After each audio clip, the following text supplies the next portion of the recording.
kuenda dzoka zvakare nedzimwe nhau dziri kunetsa kutakwa ndikuita kudai. Regai nditange ndaisazira kuti nhau iyi ndaiona kuZim Celebs, ndokwandaiona kuInstagram. Asi pandaona nhau iyi ndakahadzika ndikuraya nhema nekuti ndanga ndisingazivi kuti kune vanhu vari kuuraya mbwa, vauraya mbwa vari kuzodzitengesera ndofunga madhiraivha emagonyeti vaivai. Nekuti kune mumwe mudhiraivha wemagonyeti wabuda achitaura kuti veduregai ndikuradzei kuti paya pamunotenga nyama hasi kuti vanenge vachida kuchirundu, vanenge vachida Beit Bridge kana kuti vanenge vachindepi. Asi andikuraya nhema zvakaoma hangu zvandakaonapo munhu wanga achivedzenga mbwa mhenyu iri yebhurauni kutobudisa kudai hura hwemukati membwa uya wapedza kuzadza chindiro kwakunyatsa kusvodogora nechidya wakachosvodogora kunyatsa kusvodogora chitoti pwa.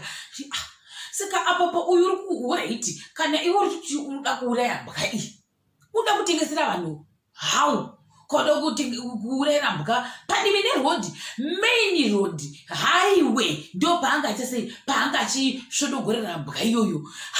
Tikati saka kana chishaya matyira murume uyu achisvodogorera padivi nerodhi pachoni panodarika nevanhu vanotenga nyama vachidya sadza ipapo, ari kuda kuzama kuita sei? Handina kunzwisisa. Kana iri yake iyo yanga achisvodogorera achazivo pamwe maassumptions kana kuti ndo maassumptions kudai twanani namadhiraivha emagonya I don't know. Asi vanhu vaita vakanditora vhidhiyo ipapa apa pamhene paanga achitovedzengira mbwa iyoyo aipati pamhene kudaro pepe. Saka apa anga achazobva nayo oenda nayo kumba here, ondoti kuna vanhu kumba ndakuvigirai usavi ndabva nawo kuzvitoro here kana kuti wanga nda kuzama kuita sei. Up to now I'm still confused. Asi handikureva nhema madhiraivha hazvina kuvafadza zvavo aikanatsa kundotora akatotorwa achivedzenga sazokuti endiriza kuti rangarire kuti aindepi nenyama iyoyo nekuti wanga asiri kuitengesa akaita sei wanga achivedzenga. Sikazi kuti apa panhau ipori muto kuti isu kwedu kuZimbabwe kurya nyama yembwa ndonatsa kuti hatinyatsi kuzvitambira zvakanaka. Kune dzimwe nyikawo dzakaita sana China mbwa ndo usavi hwavo, asi dzinotenderwa izvozvo zviri normal kuChina.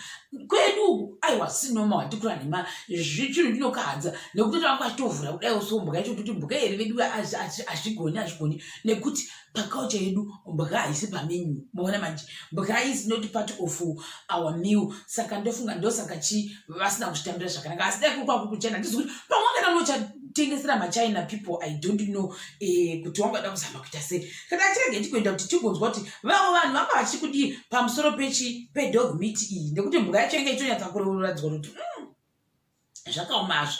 Zvikazina musangotenga nyama dzose mungadya imbwa.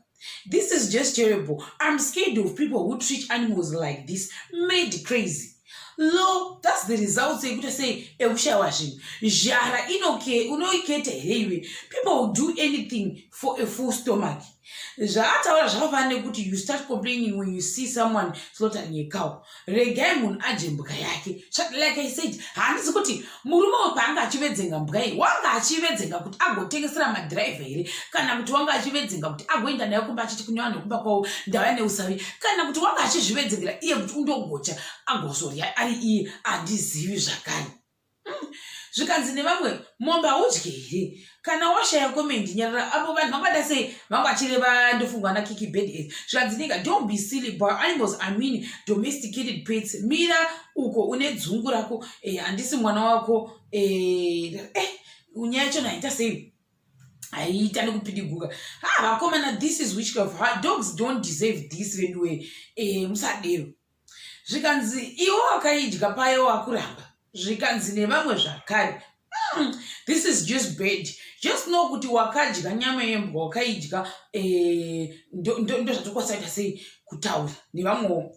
Maiono here kepi yemuvhiri handisi kuti nekuda kwei. Zvikanzi nevamwe leave these things to Chinese and Koreans. MaKoreans I don't know kuti anorya mbwa here. What I know for sure is ma-Chinese aiwa vanorya mbwa. Inenge yakanyerera kuti nyena yakadai uchichora yakakutarira musoro kanunira kudai ungazomboizairo ndo mbwa iyayo. Aiwa vanorya mbwa zvavo zvakasimba. Zvikanzi and Congolese those people eat dogs like crazy. I didn't know kuti maKongolese anodya mbwa zvakare. Ndatotanga kuzviziva ipapo izvozvi kuti maKongolese vanorya mbwa. Zvikanzi really I have Congolese friends I know in some parts of Congo and West Africa, they eat birds, monkeys, and gorillas. They call it bushmeat.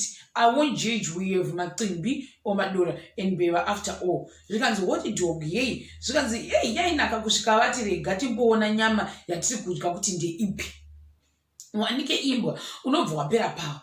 Kwandiri paya makanzi idyai muriwo here nemapotatoes. Muridzi wembwa ari kutonetsana kuti ko mbwa yangu yendepi. Like I said, I don't know the end result yemunhu kuti waenda padivi nezhira, waenda padivi nezhira ndokutanga kuvedzenga kudzadzatura mbwa iya uchiivedzenga panoonekwa nevanhu. Sikazi kuti wanga abva nayo kumamisha here kuti undodoveredzengera kupinda nekuzvitoro ozodzokera nayo asingazi kwangu ndiani.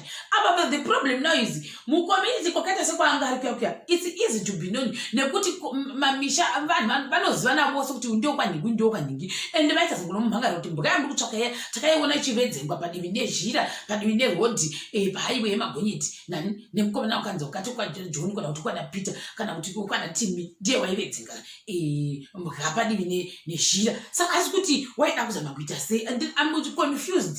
Nekuti kana waida kutokuvedzenga mbwa wanga sikafanira kuenda padivi nerodhi kuti aifanira kuenda kana mugomo ondourayira mbwa yacho mugomo imomo oivedzenga opedza otodzokera otengesa nekuti haungaiti crime pamberi pevanhu vachikuona vanoti kuve zvitoro vese vanenge vachida kundobvunza mabhisikitsi kuti mari nemauyu nemasikadhi vanotongoona zvikanzi uyu ari kuvhuya mbwa haapenge here zvanzi namo anogona kunge achitopenga imuchidero zvikanzi we all know kuti nekuda kwei zvanzi chiiko nhasi guys inhamo here. I couldn't finish watching this video. Vaivedzenga vavhunavo kana nezvirya neuryu vausvodogora uryu hwese huya wakaupebenigura zvinakushata zvika. This is so disturbing. Guys, this is inhuman. Haiwa apa the people vachatengeserwa nyama iyi are those vanoshaya vorwara nayo voshaya kuti vorapiwa sei. The poor atotsikirirana zvokwadi musadero ramana zvikanzi namo this person is capable ekutopfuudza kana munhu noti imbwa here veduwe vamwe kuti regai zvokwadi vanhu vauraya mbwa nekuti zvikuita sezvikunetsa ndivamwe zvikanzi Bigona Rex wava usavi ko handiti paya vakanzi idyai muriwo nembatatisi here ndivamwe futi vamwe vakati ndiwo mashudu aya zvatatova machaina nemachaina mukati medu meZimbabwe. Our dogs are not safe. Ndapera power nhamo yationesa chitsvuku veduwe hatidi kureva nhema panedza chema wena but this is so scary. Vamwe vanhu zvavanoita so it's not good. That's cruel. Vamwe vanhu ndo zvavataura kuti ndo mucruelty watinenge tichitaura kuti don't do that. Vamwe vakati oh my god ndo vanhu vakaita kuti pazoya nemaidea emapfuti ivavava. This is so wrong in so many ways. Ndazongonzwa hangu kuti ndapera power. Instead of recording my long videos, you should have dial my tags aja master munhu auya apoetwa ke mahumha makufu haha. Zvikanzi what is mabarabara? This is so wrong. Nyama asi imbwa haina nyama kani nevamwewo aiwa pachaina ndo machanzi avo chaiwo. Mfana uyoka tinomisa mukategori yemhonti muroyo anorwara nepfungwa inhubu is just full of musheito kati zvina kushata. Zvikanzi chekudya ndechedumbu nderezvekudya makabvira kare kudya imi ana sorobhangu makashayika here mabvira kana muchidya mbwa tizivo my heart zvinosemesa gentlemen. Zviri safe here mashofe anodyira the way he just looked at the guy achiti bhola toka anogona kungomusimukira nebanga iroro omumhanyisa. This guy is mad. Ndevamwewo avo barabara here zvekwadi. Gaya apo waisa order kutoti I don't like the one with the feet. Ndevamwewo avo zvikanzi that's so gross. This is not all good. Zvakofana nemunhu anocheka huku mese muri mumhondo ndevamwewo vachidirika zvina kushata. Zvikabva mabooster ipapo ndinenge ndakambopfuura napo asika zvakaoma zvazvo. Miss based a loyal friend but you choose to eat them. Handisi kuti angachiti chii. Munosiisire zvinhu zvakadai zvokwadi panguva yedhina tatodwa kutoshotekana nazvo izvi isu zvii zvedu nevamwewo. Zvikanzi where is this place? Vanhu vangada kuzva kuti place yacho iri kupi. Hatisi kuti vangada kuzoti vaita sevamwe vakati kuchina chaizvirova everyday izvi. We all have a lot of Chinese in Zim, a ready meat market for the dog. atoita entrepreneurship ipapapa nevamwewo. Zvikanzi kana yagotywa yakupisa ndo yamunoti hoti dog iyo iyi. Vamwe ndo kuti zvakare imoti vamwe vanorarama sei ndo mararamiro avanoita iwa yaya. Zvikanzi most people muri kudya imbwa kakabisira but hamuzvizivi chete. Zvakaoma. How is everyone finding this skill but see nothing wrong kuti a cow is being slaughtered asi muri kunyanya kuchembera mbwa. Zvikanzi can't you see kuti mufesi uyu ari kurwara. Zvikanzi haasi kana kutombogaya kana kumbosisa kana mutunga make wena. Hey, ari kutoita zvake mind his own business achiramba kuita se achicheka. Zvikanzi inongo acceptwa kuma Asian cultures chete but inarguably repulsive nevamwewo zvakare. Hazvina kushata. Tichiri ipapo toenda pane chekupedzisa chani chasvikomana Kodhi to the Goddess aitamba ngoma yababa Harare handikuranyima. Kodhi unotamba achimba achiita fly kicking yake fly kicking achipesura bhachi rake regreen anga anaro. Vanhu vakati uyu ndiwo murungu wanakajadzwa uyu kuenda murungu unotombogona kana chirungu here nekuti zvese zvaanoita zvachonika zvitombo chikungonogona kana chirungu. Zvikanzi koudheudo murungu dho nevamwe zvakare. Wani murungu atichapa zvedu munda nevamwewo zvakare. Ndo vanonzi madhanza abarare. One Pride Zimbo dai vamwe vachidana nekovanobva kudai dai nyika iri bobo. How can you not like him? Hey, kuti muzagomba unge jamaster kudaro I guess itimu rekarati nevamwewo zvakare.